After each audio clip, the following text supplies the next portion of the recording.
Okay, so good afternoon to all. Let's stick to a time and we'll start. So today, Pushpanjali ma'am is going to present on the topic that is your AI multimodal data integration. Okay, ma'am, I think we can start now. Stick to the time. Okay, Vishnu, thank you so much. Yeah. I'll start now. I'll share my screen. Yes, yes. Okay.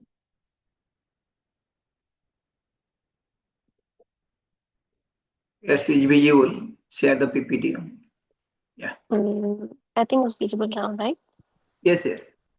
Okay, thank you. So, good afternoon, everyone. We'll discuss about AI and multimodal data integration today. So I think last few classes you have like few sessions you have already understood like how single modality image analysis is done. Something like I'll just have one or two slides for a recap. This one is like I think Dr. Mahapatra has already mentioned this one. Like if we have input image and then we take CNN for the feature extraction and then we can use some kind of dense layer and then go for classification whether that image belongs to dog or some other category. And if we have other like a medical, in case of medical like domain, we can see this image where we have again input of chest CT, and then we use like CNN to classify that CT into COVID positive and negative cases. And this in the right side, you can see we have another case where we use some kind of pre-processing method, like last time Dr. Mohapatra mentioned, like we can input direct image or we can also input different pre-processed part of the image along with that original image to have some more feature learning and then pass to the CNN and extract some feature and then also go for differentiation of like types of lesion, maybe if it is hemorrhagic or non-hemorrhagic, or if in case of brain or if we have liver, then we can say whether there is a lesion or not lesion, no lesion, or if there is a lesion, what kind of lesion it is. And if we go another example, like for your histopathology image we discussed yesterday, like if we have again histopathology image, we go for some kind of patch formation or tiling, then we again forward those to the CNN and then go for different determination of like tumor or normal or like parts of the whole slide. So these are the like considering image like unstructured data we can say. And if we consider structured data, like we have CSV files for the patient, like if we have like the some kind of EHR record considering patient history and some interoperative findings or some kind of chart records which has kind of illness or lab data. If we have such kind of information, then we use some kind of like structured data analysis. We go for pre-processing, and then again we divide the data into training and testing split and perform some kind of evaluation to get the output. So in this case also we are going for the same procedure. But like last time we also, I think yesterday also we discussed that part. If we have single modality, like either we have single CSV file, like containing the glucose level, then it's not sufficient. We also need to know like if the patient has kind of family history and what is the current status of the patient, like if the patient has good BMI or the BMI is kind of obese, or what is the lifestyle of the patient. So we also need kind of clinical and environmental data along with only lab data. And also sometimes it's not not possible to know with single data, so single modality. So we might need multiple modality to give us this information.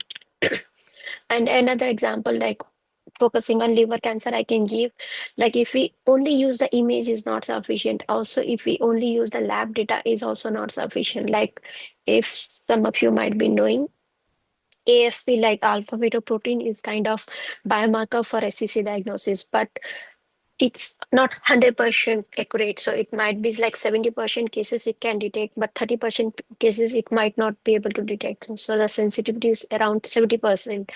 So it's not necessary like if the patient has elevated AFP, he might have SCC, or if doesn't have AFP, he might not have SCC. So we need kind of some other modality. So usually what they do, instead of only considering the blood biomarker, they also go for kind of imaging study.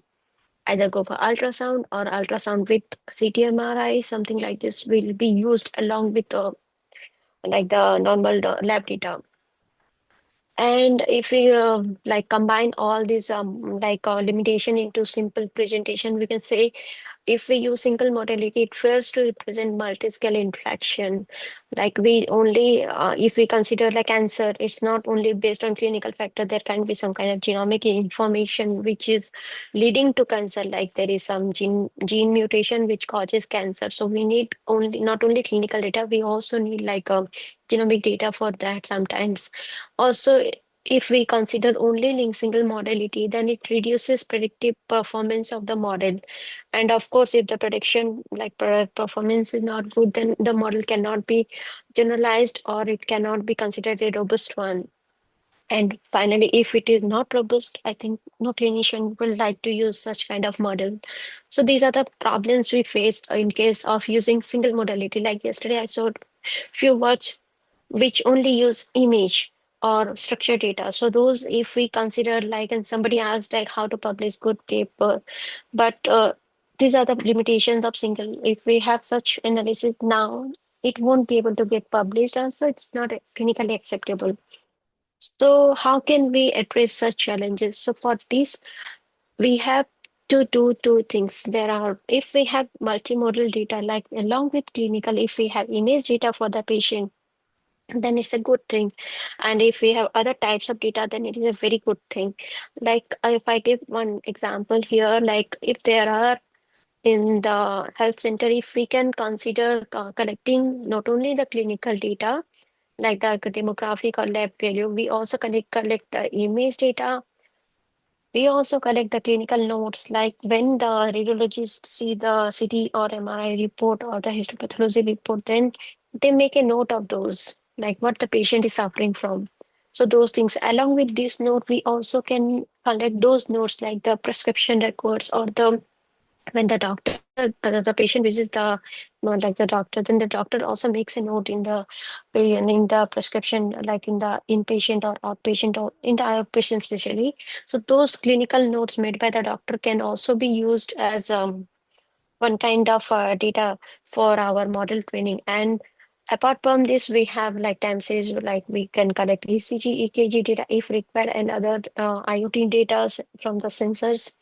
And also the one I mentioned, like which is very popular now, like the omics data, if we can get for the patients, then it will be very useful to go for precision medicine.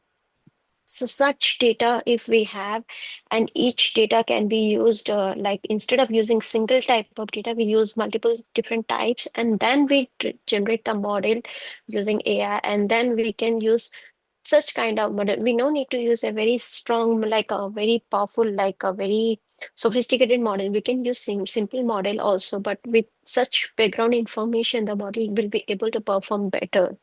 So such type of analysis can be done. And if we go for further, like how these things can be used, one way is like, suppose here we have different types of image. I think you already know this one now. Text also we have along with the notes. Also, we sometimes also, because if we are trying to use multimodal analysis and trying to make a foundation model, just like ChatGPT, you can say, or different LLM models, which are like a MedLlama or Biomed GPT, those things. So along with this institutional information, also we might be able to use like the literatures or the publication already from like highly cited, or maybe we can say like the like not like the true cases. It's not like a very normal journal. We can go for target for like Nature or Lancet and those literature which are actually relevant, and those are have facts. So those correct findings can be also included during the model training. And using such things, what we can do, we can go for like normal job is first thing is classification. Usually what people do like lesion detection or diagnosis. Also, we can go for report generation, like if the which can help the radiologist or pathologist. Like if we give it as an input of CT, or MRI, then using that lever, and then it can see that image and give you some output like there is a lesion in the segment 4, something like this. Or we can go for text summarization. In that case, what we can use the pathology report, or we can use the CT reports, and then sometimes the report is too long and it might not be like relevant to use all the information given there. So yeah, I just give an example. Like if you consider abdomen image and we go for abdomen CT, then in the abdomen CT, they don't only focus on liver, they will give you other organs detail also, like how is the lung, how is the spleen, how is the bladder.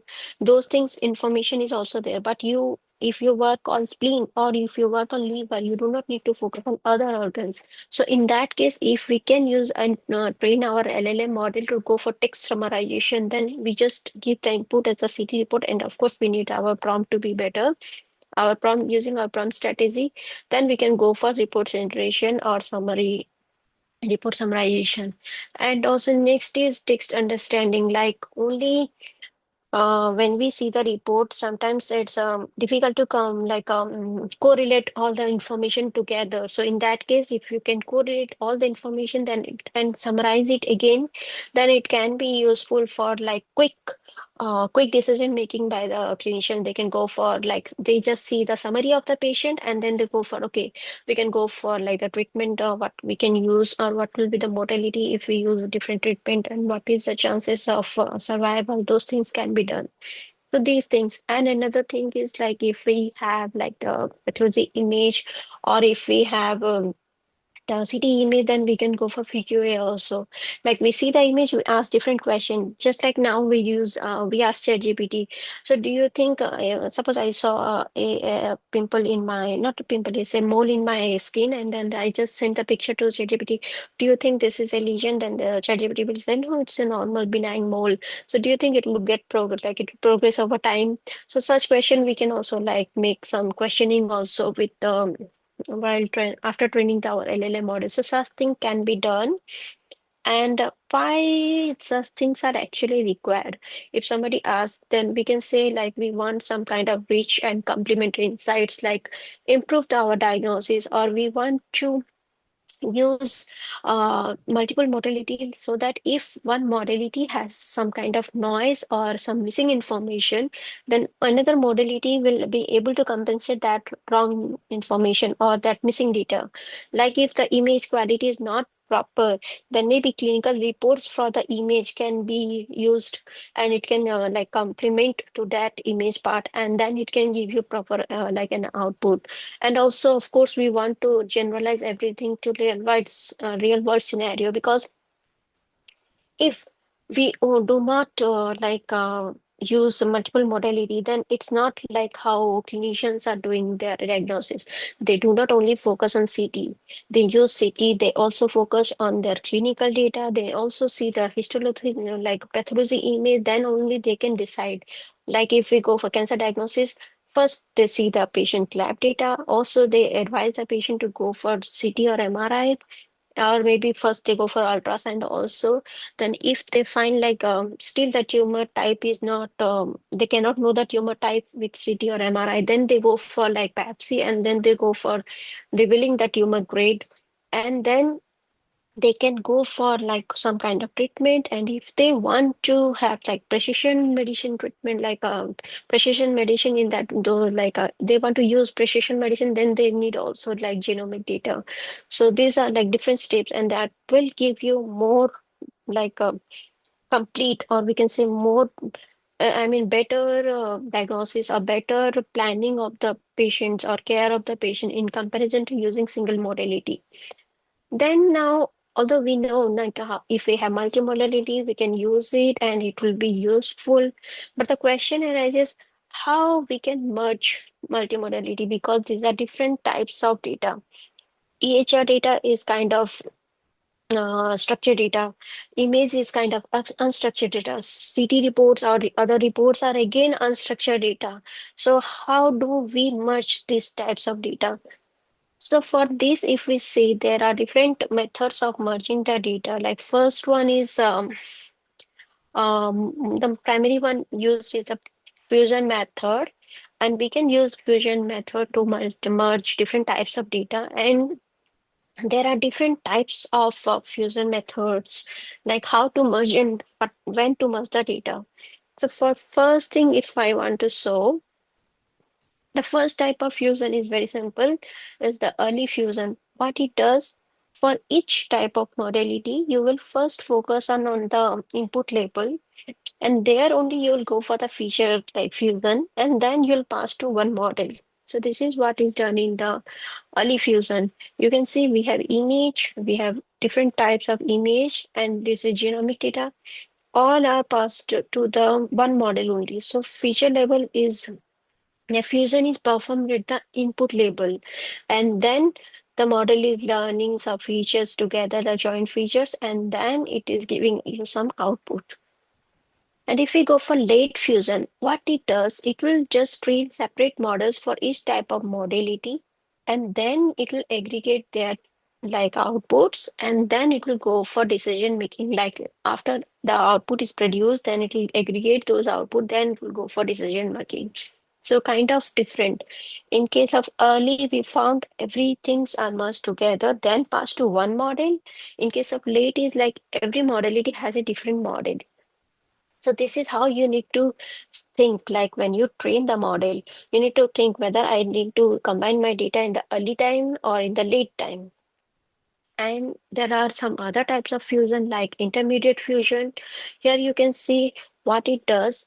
It has actually intermediate fusion is just like we can combine these two early and late together also. So what it does, it can sometimes go for a early, like feature fusion in the early phase. Here you can see it's the forward is just like the early fusion, but instead of directly giving the output, it will come back again to each modality to gain some features, like what is the feature learned in combination, and again those combined feature is passed back to each type of modality to get some kind of feature tuning. So here you can see each model can be fused at a single label. And next is like if you go for gradual feature like a fusion, like that is a gradual fusion. So what it does, instead of combining all together and going back, two of the modalities are combined first, their output is passed to the model, and then that model pre-process sorry performs like the feature extraction, and then what it does, those combined features of the two modalities is are passed to the third one here. Is my mouse actually visible? I think no. No, Yeah. mouse is not visible. Okay, now I think, yeah, now I think it's visible, Yes, right? yes, yes. I'm sorry. So here actually what it does, if you see here this one, like two modalities are first combined, and then the feature combined from these two modalities are again combined with the third modality. So this is that's why I call gradual.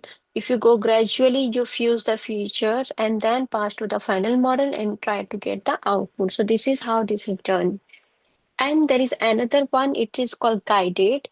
What it does, it also does the same way, like combine the feature of like combine mix early and late fusion, but instead of only like using the like the guide or gradual label, it will also mm, just a minute, my mouse. Okay, it also allows the model to use information from one modality to guide the feature extraction from another modality. So how it does actually, this is one modality, this is another. So this modality extracts the feature and it is here. This modality also extracts the feature, it is here. And then it goes to the next model.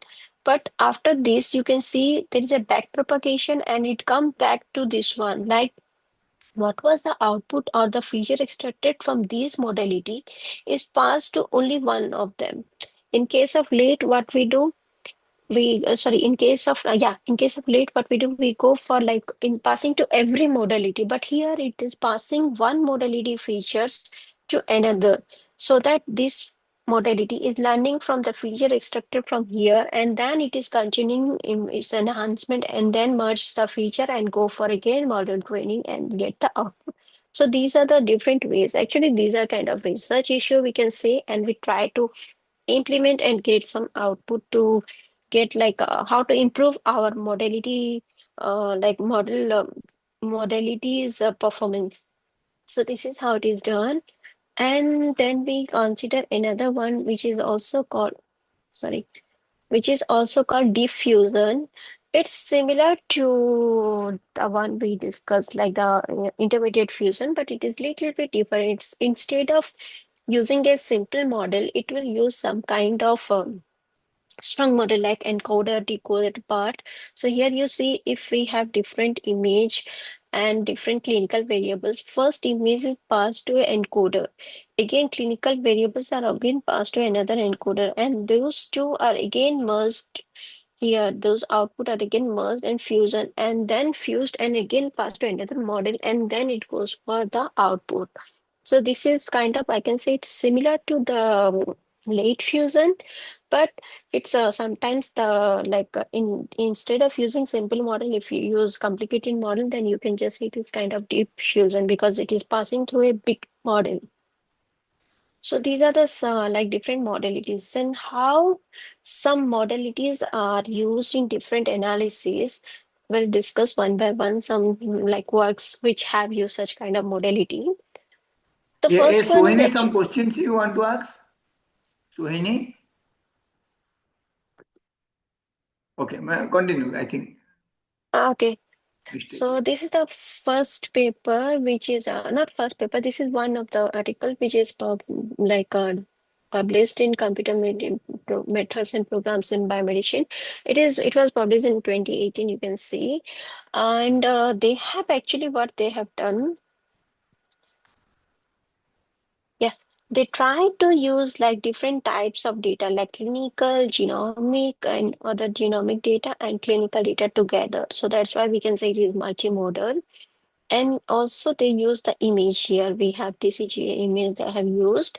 Using this, what they have done, they train the model with such things, and they have actually used early fusion. They combine these models in the unit, in the feature level, or in the modality level itself. So that's why we can say they are combining everything together first. Then this combined data is passed to the model, and then they go for best feature selection, and then they train the model to get some output in kind of like good prognosis or poor prognosis for the I think this work has done, I'm sorry, I forgot. Yeah, breast cancer. So they have gone for the prognosis of the cancer, not only using one type of like data like image or clinical data, they also consider genomic data because I just mentioned earlier, in case of cancer diagnosis, it is better to use genomic data along with the image data. And okay, I'll just skip this one. And there is another article which also uses like image and like the electrical signals, or we can say the time series data or other clinical data and genomic data together. Again, also they are going for feature extraction here, and then fusion is done. And then they go for like the training the model for detection and diagnosis process. So this is how they have done here. And also, if you see here, they want to in this paper actually they want to compare two things, like which type of fusion is good.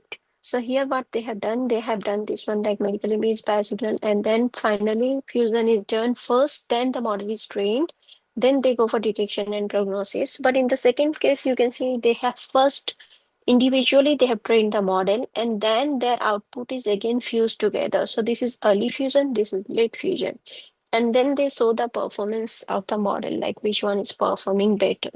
So this is how also you can do some study to say like to know which type of fusion works for your data.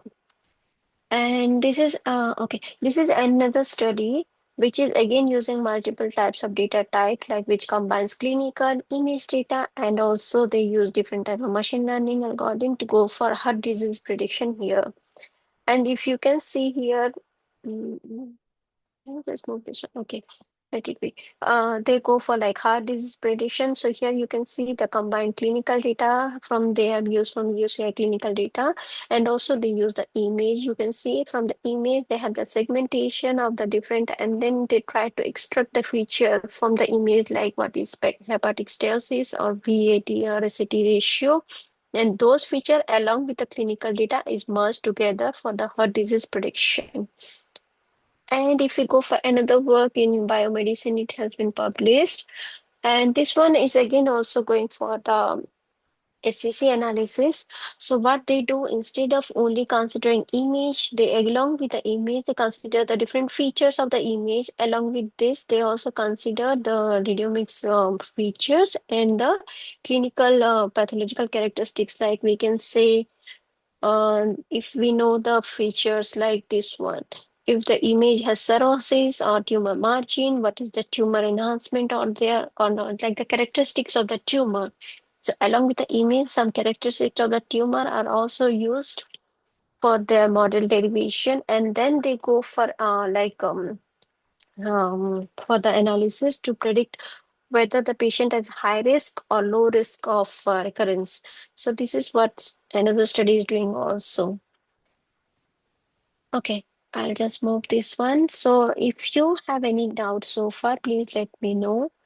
And if no, then I would like to have some question because usually I do that. I ask some questions to the audience also, like in this two figure, like figure 1 and figure 2, can someone say which one is what type of fusion? I think you can type also, it won't be a problem. So if you know what type of fusion is figure 1 or figure 2, please maybe I'll just give you 15 seconds so you can just let me know.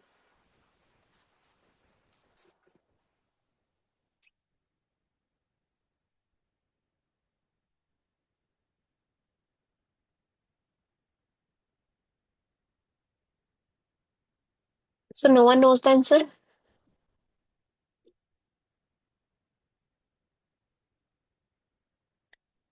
Are you all listening or you just switch on this one and then just go outside and play something?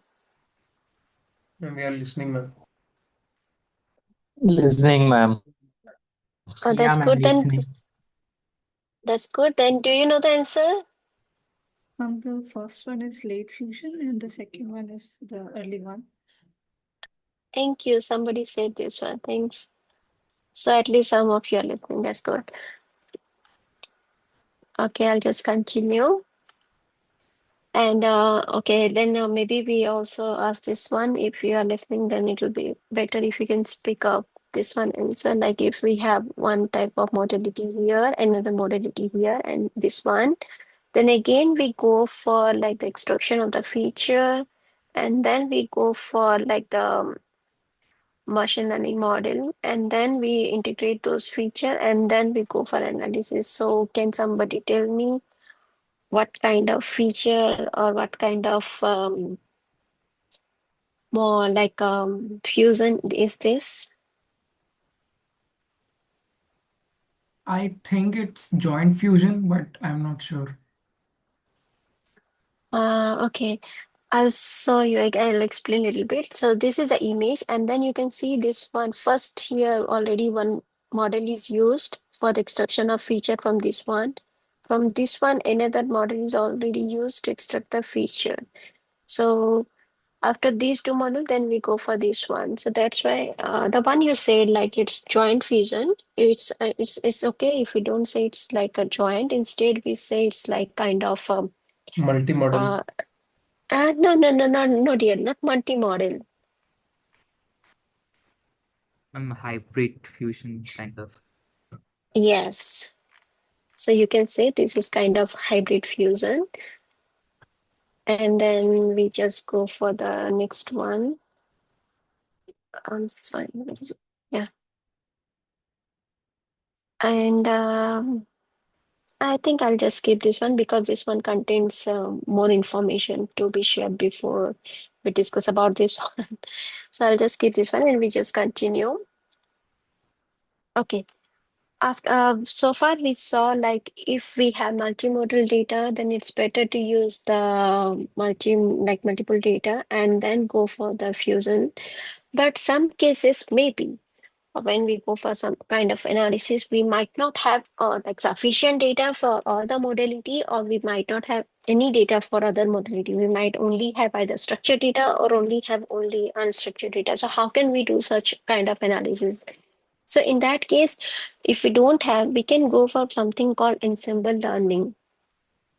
And what it does actually, ensemble learning, we can use like instead of, if we use single model and we know there are like a chance of overfitting, there is a chance of bias, there is a chance of lower performance. So those things, if we can use like multiple different, like because the model is weak, and if we can combine the weak performance like of different models into a strong model, then also somehow we are trying to improve our model performance, and then it can be used like if we go for especially for structured data, then maybe it can be used for like clinical application also. So something like we are trying to improve the performance of different weak models, in turn merge those performance into a strong model. So for this, what can be done, we can use ensemble learning. What it does, instead of, because everything is with the data, right? So if we have one data set and we pass everything to one model, then the model might be biased, there might be chance of overfitting. So if instead of using whole data in one model, how about we part a subset of the model, like data, to one model, another subset to another model, and just have multiple subsets which can be overlapping, but not every model will get the whole data. So those subsets are part to the model, and then we go for the model training and aggregate those output and get the output as the with the final model as the meta classifier. So this is how we can again go for the training. And I'll just show some figures, like if we use the input data and we have like different models are there, and then each prediction is made, like prediction is made by each model, and those prediction are like merged together to get the output like strong model prediction. So if we consider such as one output here, like if we have three different weak classifiers like KNN or decision tree or logistic regression, and these three have different outputs for their subset of data. Using these three, if we combine this to another ensemble model, and then we use that ensemble model, and then we find the accuracies, like combining of these three, it gives us accuracy 0.93. So here maybe we can use kind of random forest, we can use stack classifier. So some other type of model we need to use, which will combine the input of these three and then give us a output, like the ultimate output. So this is how. So how actually ensemble learning can be achieved, like how we can use different models in stack or in sequence together to get good output, improve our model performance over learning. So for this, if we have two things, we have either parallel methods or sequential method. So in case of parallel methods, what we can do, we can go for different models. Like the previous one we saw, each model will give you some output, and then those output are passed to the ensemble model, and it will again give you the ultimate output. Or what we can do, we can use some kind of sequential model. What it does, a model will be here, its output is produced, and then sample of the data that the model will give you some output. That output will be passed to the final classifier, and along with this output will also pass to the next model. Like this output will be used as some kind of like the feature, or some output from this model will be used as input to the another model, and the second model's output will be used again as input to the other model. So in this way we go. That's why we can see kind of sequential, we can say. It goes from one to another, one to another, and one to another. And although it is going to the final model, but it is following the one sequence also. That's why it is like sequential model. And then we get the ultimate output from the ensemble model. So if we consider parallel models, so there can be like voting method or bootstrap aggregation, that is called bagging, or we can use random forest, or we can use stack model. And if we go for sequential model, we use like boosting method. And I think you all might know that boosting is very popular. And how actually these are these different types of methods are implemented. So these are the logic for different data we have used, and I just want to show you like exactly what is done. In case of voting, if we have different types of prediction from each, then the voting will be done like which has the majority. If the prediction for the class is like 101, then after voting, we can see the prediction is 1. Something like this is the kind. Like if you know the voting, like normal term in like in English, we can say voting means majority is always there. So this one we can use for like hard voting, and you can see like during this one, all will have same training sets, but the algorithm is different. In case of voting, like the models will have same training set. Instead of using the sample, they will be given the whole sample.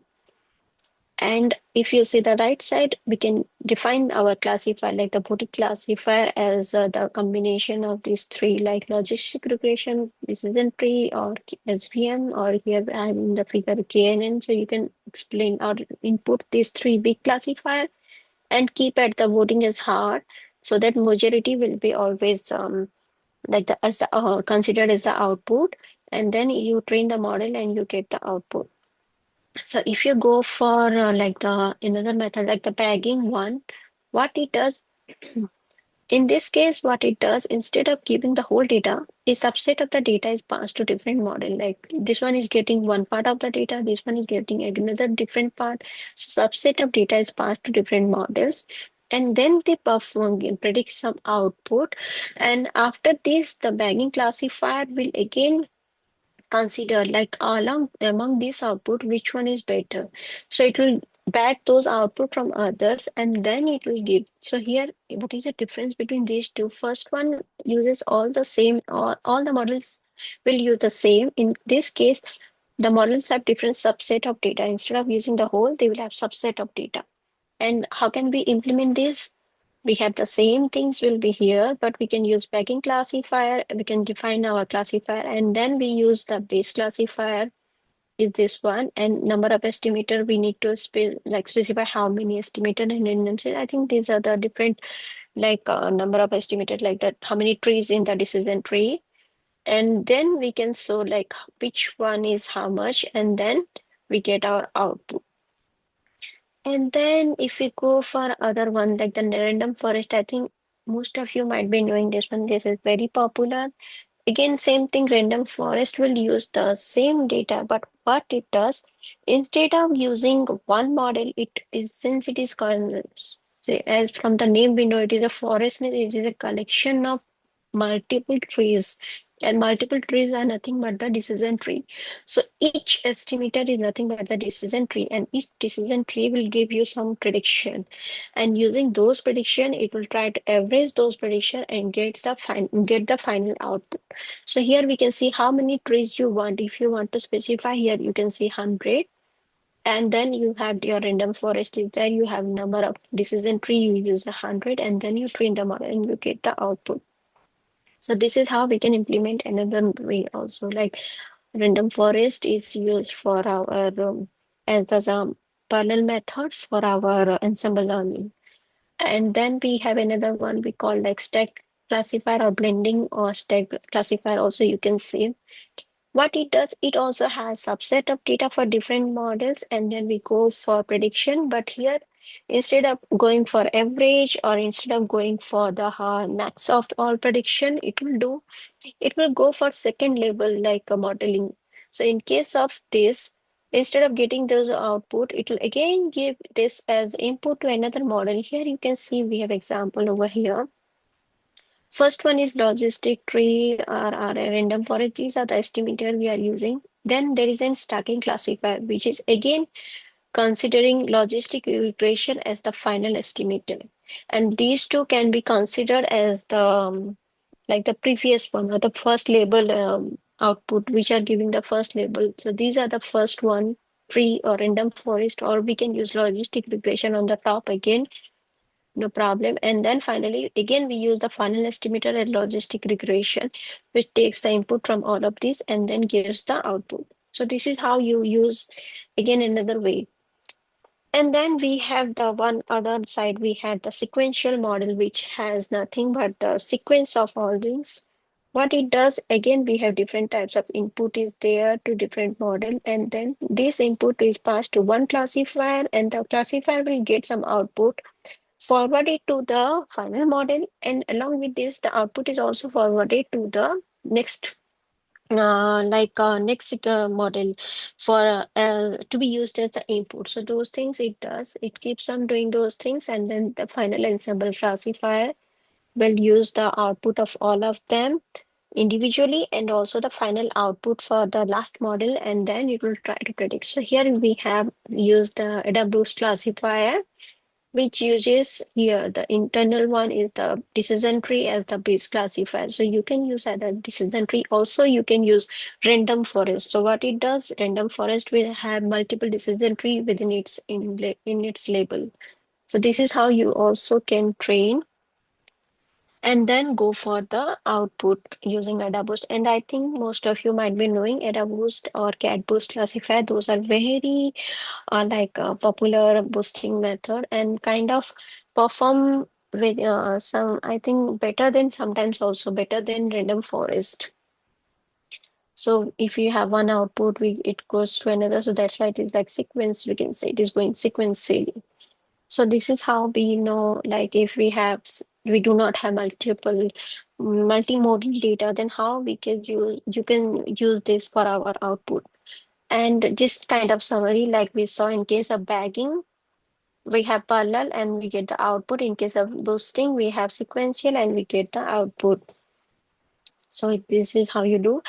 And although we try to use multimodal analysis, but there are some challenges to be faced. Like if we do not use ensemble learning and if we have multiple data, because everybody wants to use multiple data, multiple like a modality of data.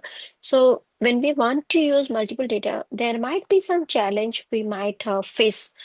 First is like a data alignment issue we face, or missing data or noisy data. Data alignment is nothing but what happens if a patient comes to the hospital, his image is taken maybe today, or but his lab report may not be obtained today because maybe the patient had a kind of suppose we consider fracture, then we can take the fracture image today because it doesn't need any kind of no food or something like that. But in case of some kind of lab reports, we might need the patient to be like empty stomach or those things, so we might not have same date for the image and the lab data, or we have some cases we might not have all type of data. Suppose if the patients comes like some kind of trauma cases, it's not like always the ER physicians or the nurses, they can collect all the data like the was the BMI, was the age, those information might be missed sometimes.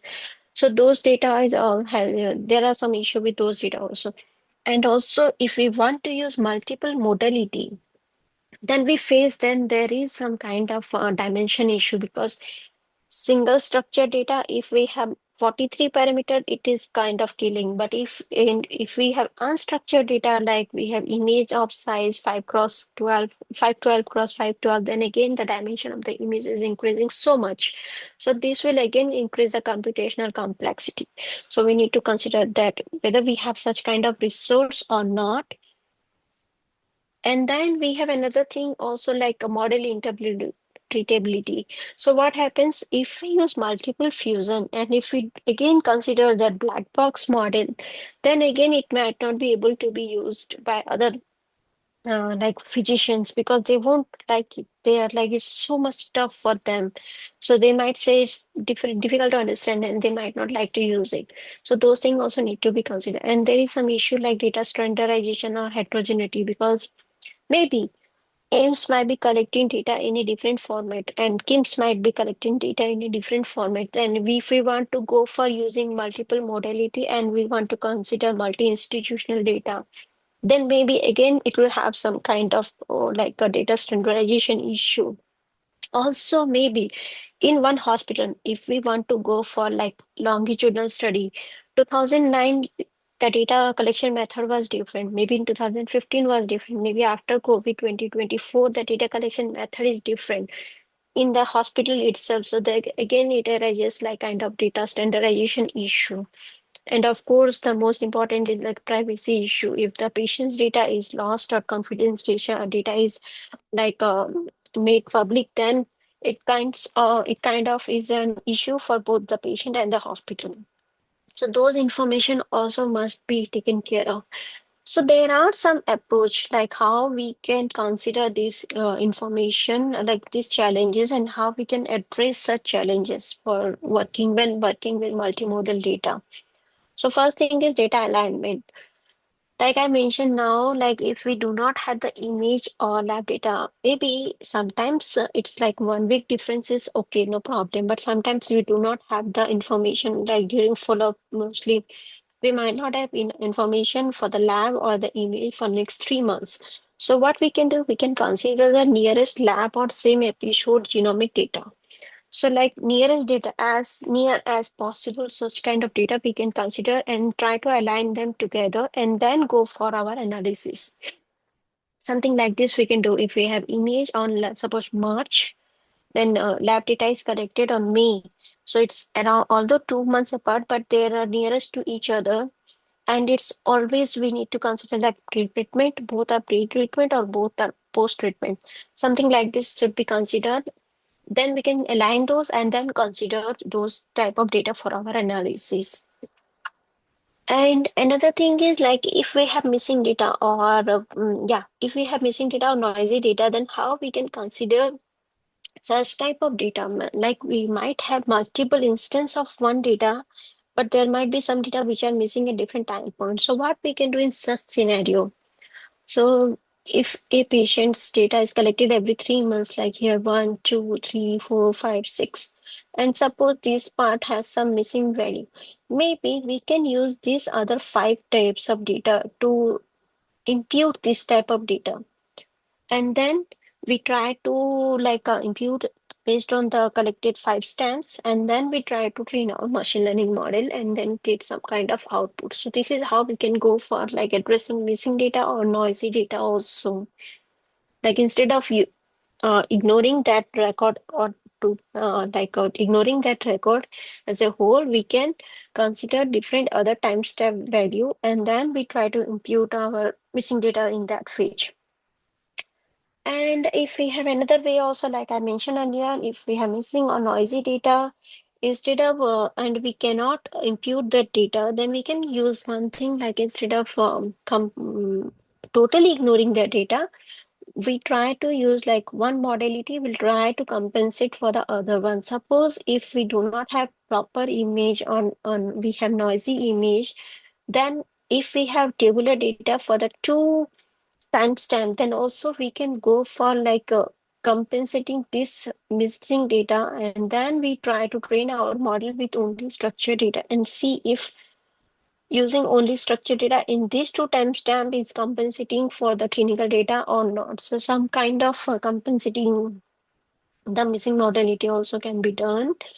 And also there is another way also we can do, like if we have kind of if suppose we do not have CT data for the patient, but if we have MR data instead of CT, then also in like sometimes we face actually this like issue in case of our liver CT, like the patients we have patient CT data, we have patients MR data and clinical data, but sometimes the patient did not go for CT, they directly went for MRI.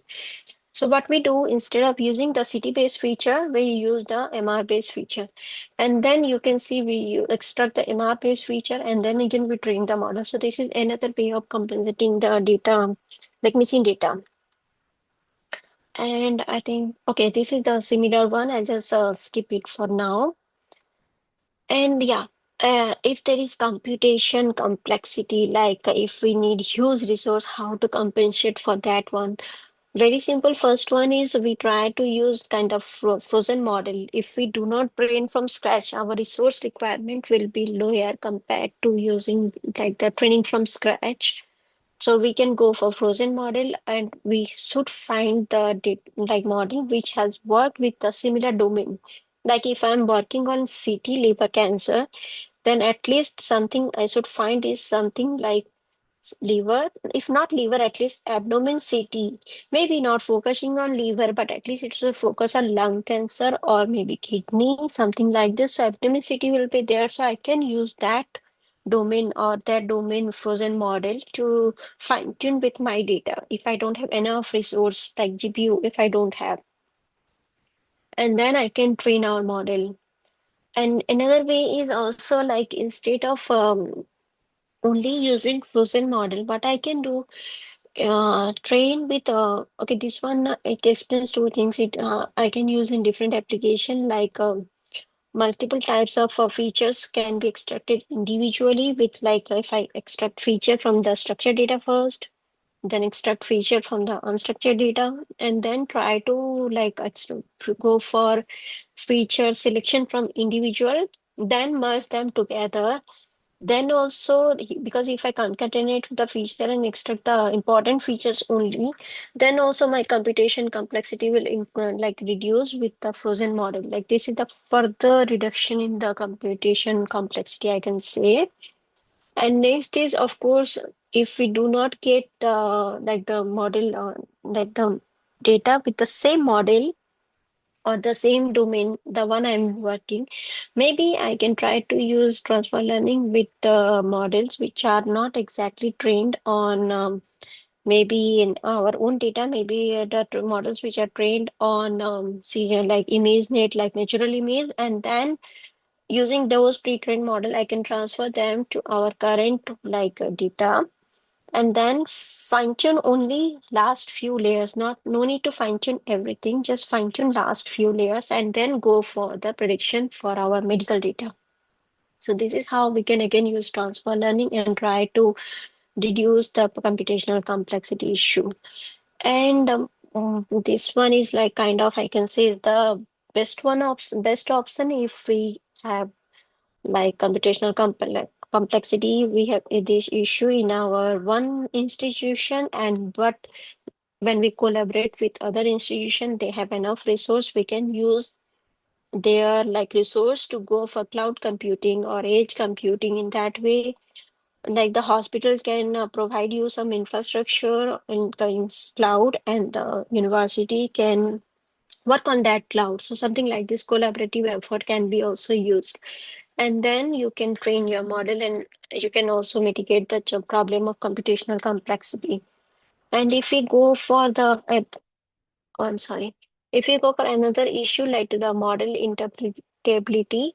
So here, what happens, because if we use black box AI, then there is a chance that it is, there is a chance, I mean, there is, actually it is fully like the physician won't accept it because if it is not understandable by them. So how can we use some kind of different ways to make them understand or make them believe or make them like how to say accept the output of AI. So for this, there are different mechanisms like GradCam is very popularly used for our image output. Like if we use kind of class activation map here and we show them like model is focusing on which part and because of what reason the model has chosen that as a cancerous part or normal ICC or SCC or a benign lesion. So those things we can show using such thing also.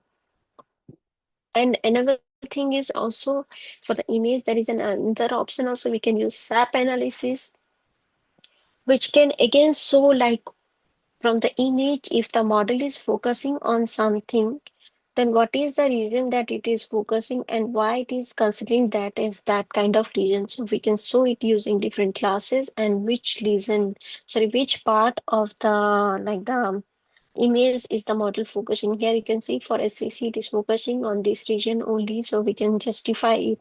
And here you can see it is focusing on some other region which is actually not a region itself, it's a part of liver, and so for metastasis. So this way also you can like try to explain to the physicians like, okay, this is the reason we chose this as the output and the model can justify its output. And also if you are working with structured data, so in that case also you can use SAP to show like if liver is considered as there is the chance of SCC, then why it is considering it as SCC? Here you can see for alpha fetoprotein, because it is showing like the impact of this one is very high in comparison to all other variables in this analysis. So we can see if this is high, then we know that this is showing like why the model chose that output as SCC, something like this. And next is for this one is for the data standardization and heterogeneity. Okay, this one is I think I already mentioned, like if there is a mismatch in the data type or not data standardized method, then if one is considering like maybe tumor margins would be 2 centimeter and they write it 2 cm, and another is writing like 2 centimeter instead of 2 centimeter, they write like 20 millimeter, something like this. So standardization issue is there. So for this, this actually is like kind of very standardized method which is has been implemented in different countries already, like OMOP model we are using. What it does, it will use your, it will transfer or it will convert your data into a standardized form. And when your data is standardized, it can be used by different institution. Also, it can be used in different countries without any data heterogeneity issue. So these things are like we have to adopt some kind of uh, standardized policy.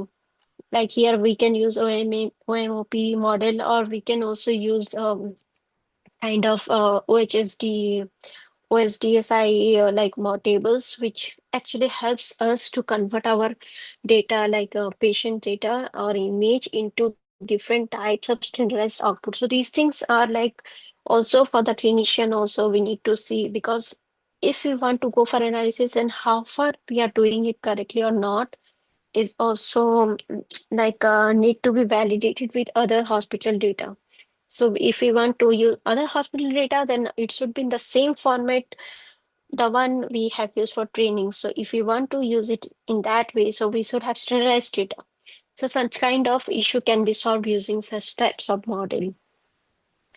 Okay, I'll just skip this one because it is a similar one with more explanation. And I just want to, okay, this is what we have implemented in Taiwan already. Like in TMU, we have already implemented this one, and we are also implementing like such standardization method in other hospitals also.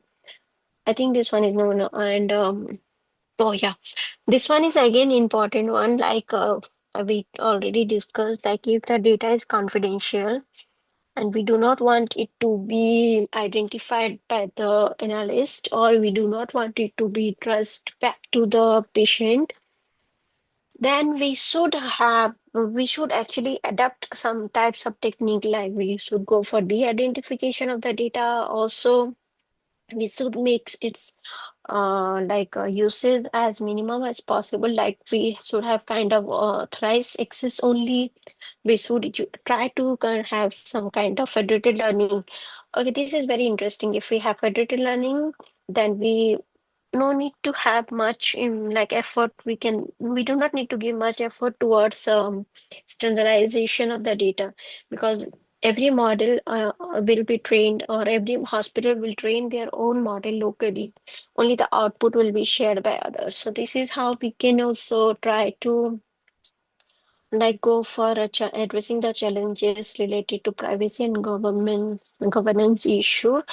And if you know, not recently, already more than 5 years, many in Europe or in UK, in Europe and US, they have already implemented different types of framework. Like in Taiwan, we have PDPA, in US they have HIPAA, and in Europe they have GDPR. So those things are actually already implemented in different hospitals and data providing institute, where if you want to use, then you have to go through IRB, and then you also have to go for data de-identification, and also you consent that like if you use the data for the patient, then you take consent from the patient. So those like procedures are also needed to be implemented before you want to go for some kind of analysis using the patient data. And The one I said, like if we use federated learning, also it's very useful. Like we can, if we have multiple hospital, like hospital A, maybe AIMS, or maybe here we have KIMS, and they don't want to share their data, then it's okay, no problem. We just use the local model in one hospital, another local model in another hospital, and then we just generate the output from the model, and the model weights will be shared across the other hospital, but no need to share the overall like the patient data. So this way also we can achieve some kind of privacy. And if we go for like other way, like in cloud also, we can use some kind of algorithm in cloud computing, and then we also try to like protect the data from being how to say from being leaked from the server. So those things are also we can consider, and then we can go for protecting the data, and also we can use it like in different institution also. So this is what we can discuss. And if is there any questions so far from anyone? I do have one question. Yes, yes. Yes. Ma'am, as you told that in federated learning only the output is shared between the hospitals. So, No, not output, the model's weight. okay. So in that case, what if let's imagine a 5 hospital and the patient population of one hospital is really too high than the other 4.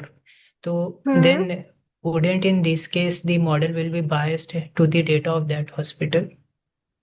Yeah, that's a good question. Actually, such thing happens. That's why when we go for federated learning, we try to include like hospital with similar labels actually. And if we consider suppose like cancer, we try to include the hospital with different like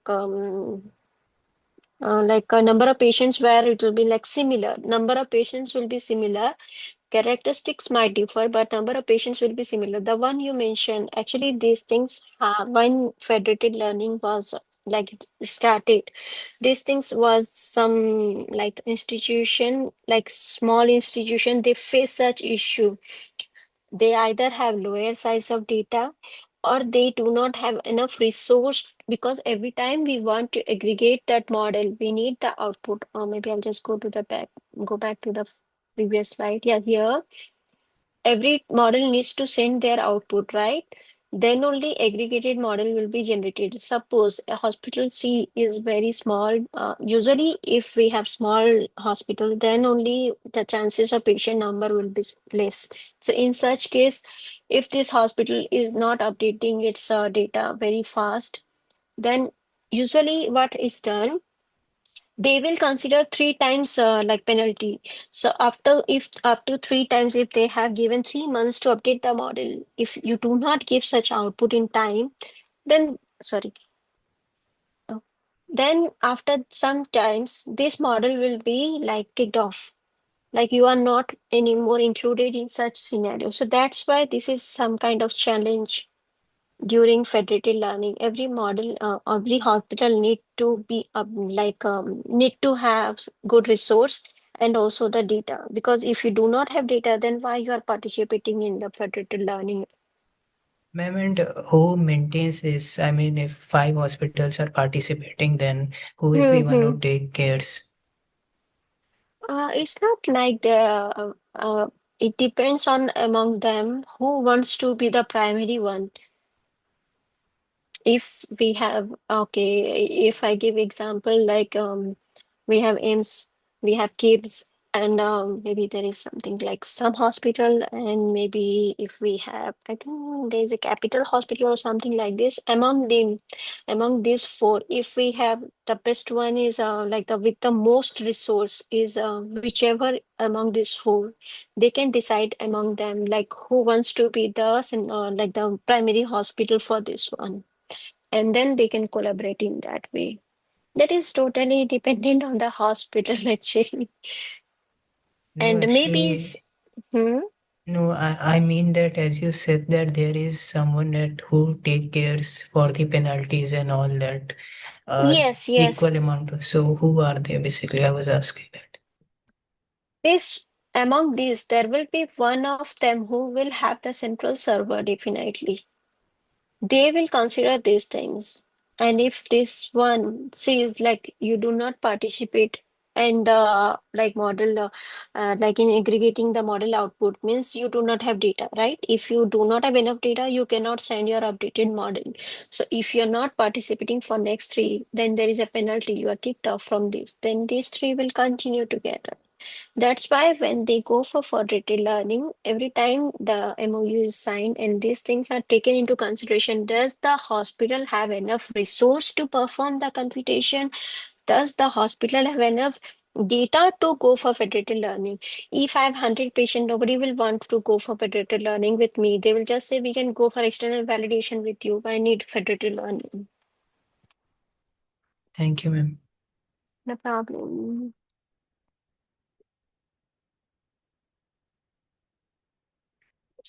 Okay, if we do not have any question, I'll just move to the next part.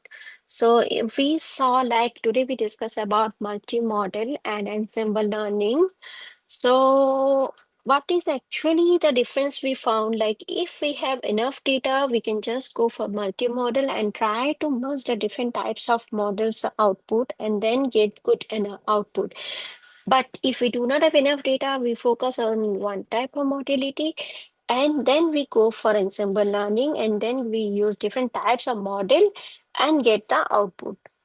There might be some chances also we might have multiple like types of data, and also we still want to use multiple types of model to improve further our model performance. So for this, I just want to give one example. Like if we have image, like last time we saw when we are going to use ensemble learning, one data is like forwarded to like a part of the data is forwarded to each of the models.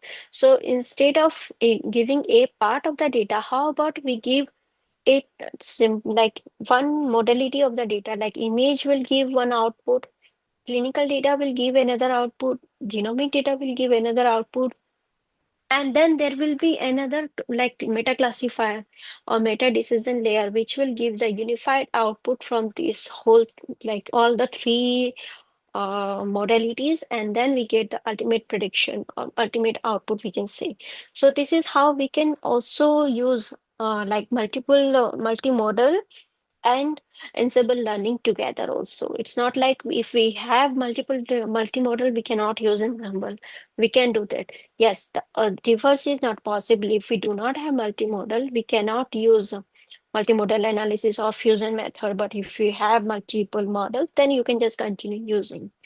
And if you see the like simple diagram for this, we might use like pathology or CT image for our hybrid. Like we use this for the fusion part, and then we use the pathology only model or CT only model, and then go for ensemble learning to get the final prediction. So something like this can also be done. So then another, like somebody might ask, what is the benefit of using both like multiple multimodal and ensemble learning together? So again, the same thing, everything is always dependent on improving the model performance and also improving the robustness to missing data. And of course, we want to go for improving or get some kind of generalized model which can be used if we have any one of the modality also. Like this one is actually nowadays many are focusing like foundation model. If you have image only, or if you have like text data only, or if you have only genomic data, after the training with multiple data, if we have only one type of data also, it can give you some kind of output. So this is mostly used for the foundation model part. And if you go like, okay, this figure it just wants to show, I want to show like if we have different modality and if you have different fusion method also, you can use them together or individually to get some kind of output. If you have model one, you just get directly using only fusion, you get one way. If you have two modality, you combine them together to different model and then get some kind of output. If you have again three modality, you pass to three things to three different models and then merge their output and get the like the ultimate output. So these are the different ways I'm showing how you can use. And then, okay, this is the final one. Like overally, if we have everything, like if we have multiple data, if we have enough resource, and we have multiple hospital, and we want to use kind of federated learning, and also we want to use global ensemble learning, because there will be someone we will go for, which will go for aggregation of all the models output. So if we want to use global ensemble learning also, how we can do that? Like now we discussed, imagine there are few hospitals like 1, 2, 3, 4. We have multiple hospitals here.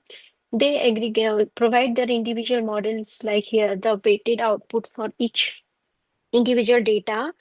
These things are passed to the central server, and then it will go through all these weights and then do some fine tuning and get to do kind of aggregated model. And using this aggregate model, if we want to get some like output, we pass this information to the different types of like task or different types of to get different types of output. And those outputs are again passed to different model, because we have different aggregated model, right? So this input is passed to different aggregated model, like no, individual model, sorry, individual model. And these outputs are like predicted, prediction of each are again like passed to a meta classifier, which can do here. This is the ensemble learning part, which can consider all these outputs and go for kind of voting, because voting is kind of ensemble learning, right? So we can go for either voting, or we can go for bagging, or we can go for again meta classifier or stacking classifier or boosting, something to be used here. And then we go for final decision. So we can say this is the very, how to say, strong type of like model we can use for our training. Like we use multiple hospital, we try to use federated learning, also we try to use ensemble learning to get our final output. So this is how we can merge everything together. And if we are using federated learning, then you are also trying to rectify the problem of missing data, privacy, governance issue. Those things are also automatically, because federated learning usually takes care of those things. So this is how you can implement these things in your work also. So from my side, this is what I want to say. Thank you so much for listening. Is there any question? Yes, any question from your side?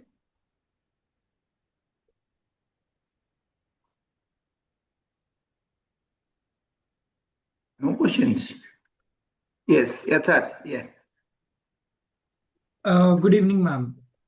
Good I think evening. that was a really good presentation. And while you were showing the research papers and all, Mhm. the question I wanted to ask is that personally, how do you tackle research papers and how do you actually scan them? Because I have tried to read them many times, I have tried to analyze the maths many times, and I just read one page and then I get distracted or I get intimidated by all the jargon. And I just wanted to know what approach you carry when you actually read research papers on certain topics and machine learning. Okay, okay, Yatharth. I want to ask, before answering your question, I want to ask you a few things. May I know which year and what is your like currently what are you studying? I'm in fourth year of BTech and I am in the Okay, electronics and computer science branch. okay, got it. And how long have you started reading the papers? It Like the has different. been like a month because my roommate That's was true. really into that and I started Okay, copying him that okay, I'll also okay. try to read them. Okay, okay. I'll say you. Okay, BTech is okay. That is not a problem. That is a beginning. So you have started reading papers only 1 month, right? So this is normal for everyone, I think, unless that student is very interested in reading journals, and I don't know. But I think it is usually normal to get like distracted and feel like the paper has so many jargons. These things are normal. But yes, I'll suggest you try to read first thing you focus, like first thing you think like which topic you want to read. Like I want to read in liver data, or I want to use instead of liver is very specific, I want to use considering image data.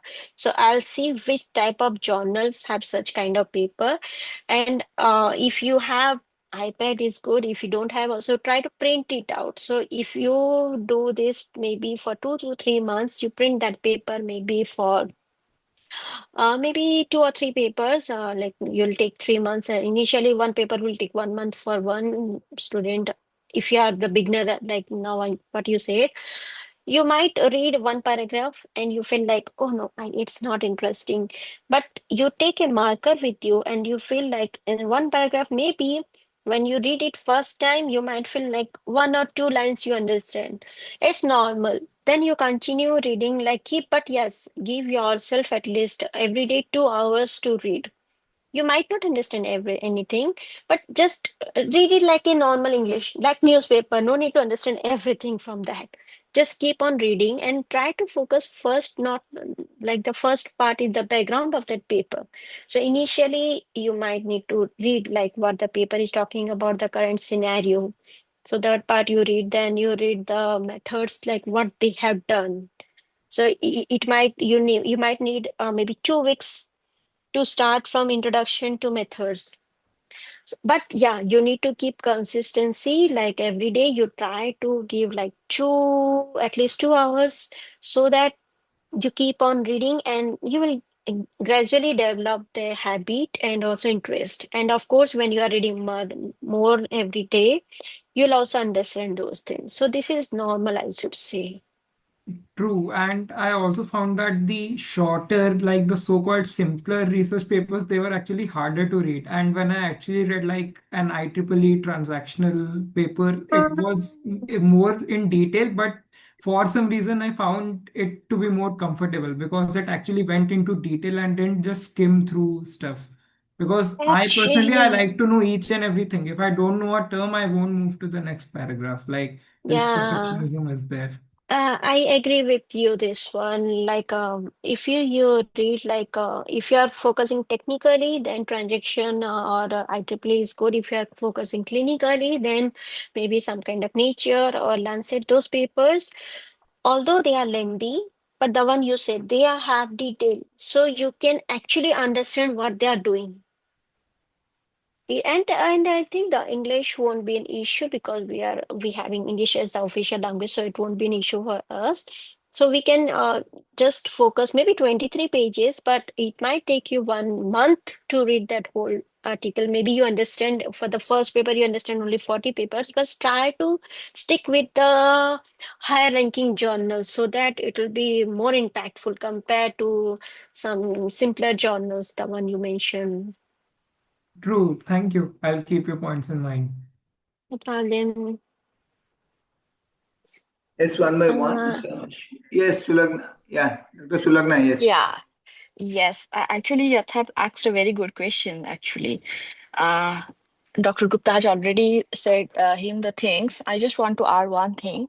Most of the students, especially BTech students, they are in a hurry and they go for the quantitative paper, like how many paper they have finished. So please don't fall in that trap. Even if in 1 month just finished one paper, that's okay, because initially one good paper, maybe it's from IEEE transaction, like if you go for the AI, maybe neural networks, PAMI, or on those parts like Dr. Gupta has mentioned, if it is Nature or Lancet from the clinical point of view, one paper, even if because you are now beginner, of course it will take time to understand those many things, because when we were beginner also, we face the same challenges. So it's not like consistency is a matter, and don't fall for the quantity. It's not like I finished 5 papers.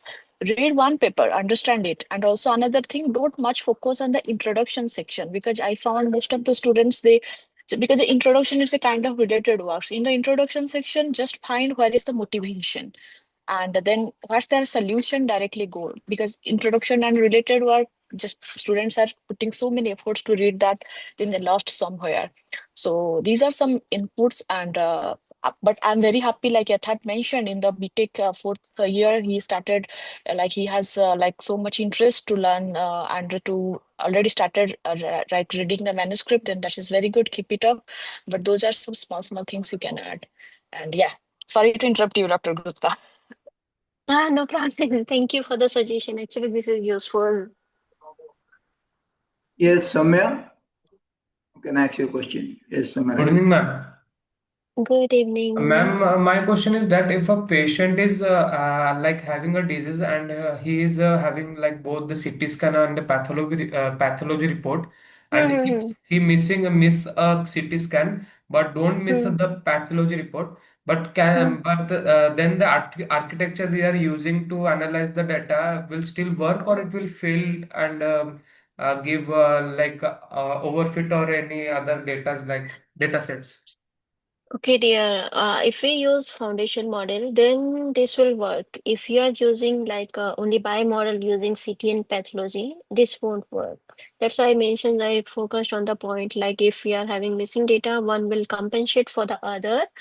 What we can do in that case, if we have multiple timestamp for that CD report and one is missing, then using the different, we can either generate using generative AI, we can generate the CD one, or also if you are using foundation model, then instead of like if the model is already trained, then instead of only using like getting the CT, if you just provide the histopathology report also, the model can tell you what is the condition of the patient. Yeah, we try to use or train the model with as much data as possible. But during testing, this is feasible if you have only one kind of modality to get the information that is sufficient. Okay, ma'am. No problem. Okay, Any can other you question? start? Yes. Yes, Abhishek. Hello, ma'am. Hello. Ma'am, I'm currently studying in second year, so I think I feel so left behind from others. So yesterday I was thinking I should first complete the AIML course, then thought I should do the PyTorch course. Then I came to know that we should do Mon AI for the medical part. So I don't get what a structured way of learning these all things. Okay, I can suggest you this one. If you want to do MonAI, it works in PyTorch, and if you want to work in PyTorch, sorry, if you want to use AI or machine learning, then how about you start using PyTorch for your simple job like machine learning and normal simple work. And MonAI is a kind of advanced of using an advanced version of using different machine learning or deep learning models. So you can start with PyTorch and continue like with different simpler machine learning or deep learning model in PyTorch. And then also after maybe few months or maybe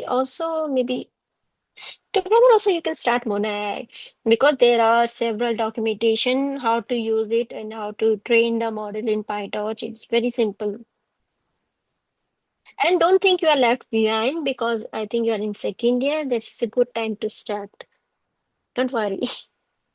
Thank you.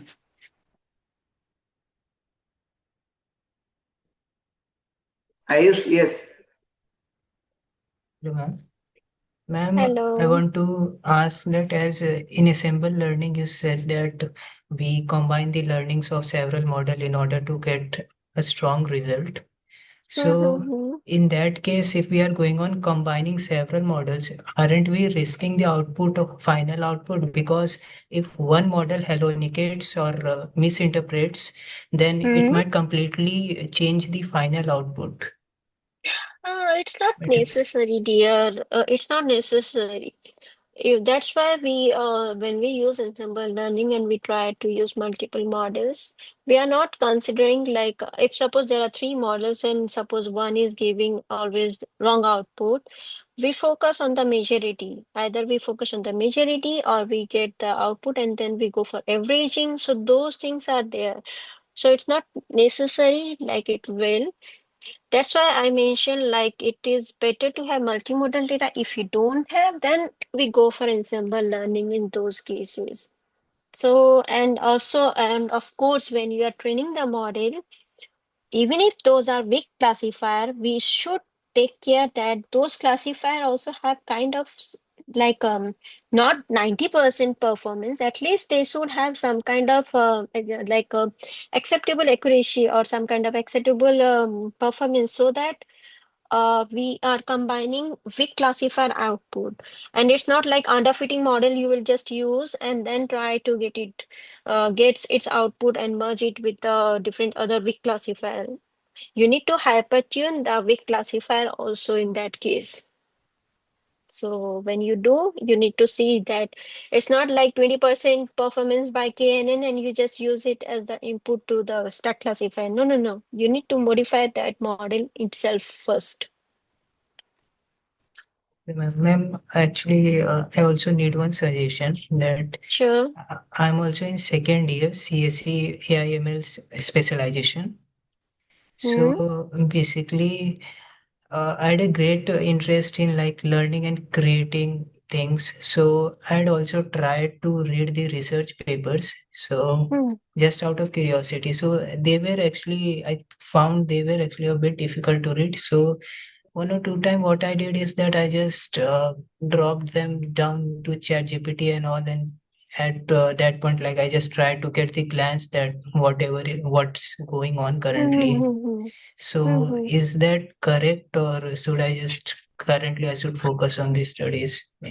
AI part. Pushpanjali ma'am, may I interrupt you? So I Yes, would sir. tell all the second year students, I'll suggest it will better read the paper, no doubt, but not try to understand the whole thing. Number one. Number two, try to implement the existing code, which you can available in Kaggle, UCI, or in GitHub also. So what are the things that has already done? Okay, you just do the same thing and you see whether whatever result is there in the paper or research paper or in Kaggle also the result is mentioned. You just try to compare your result to that one.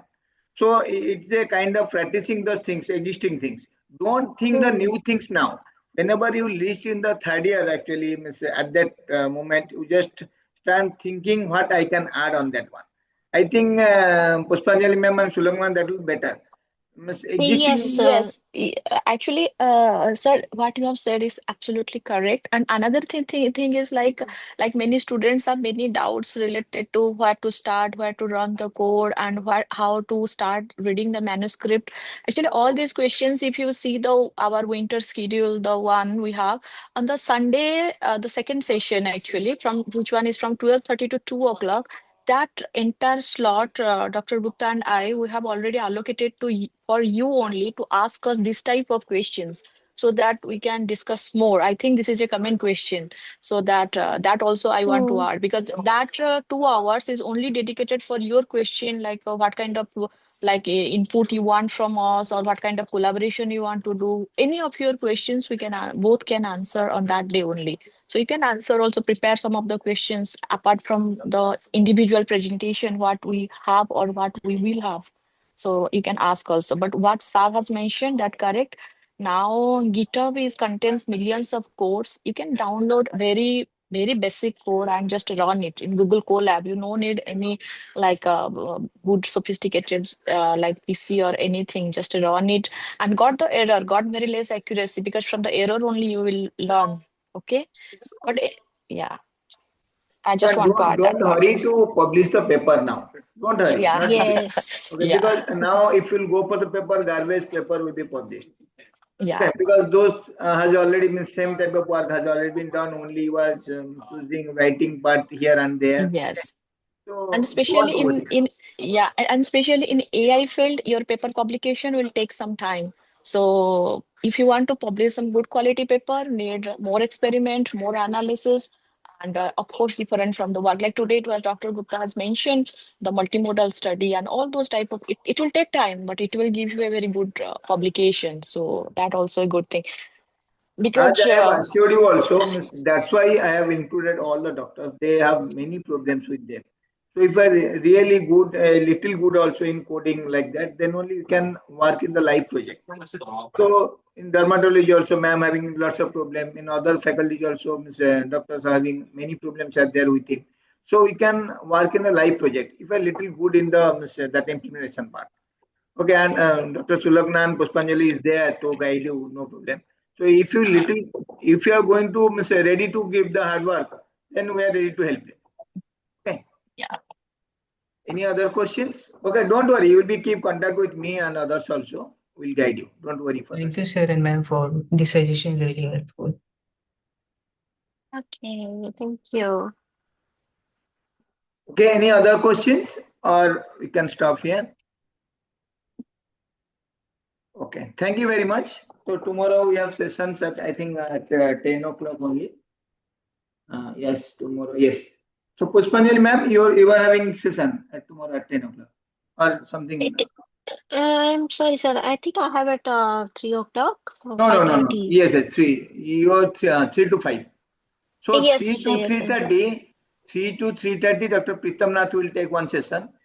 Yeah, Okay. I have at 3:30, Then right? followed by your session. And tomorrow session will start at 12 o'clock.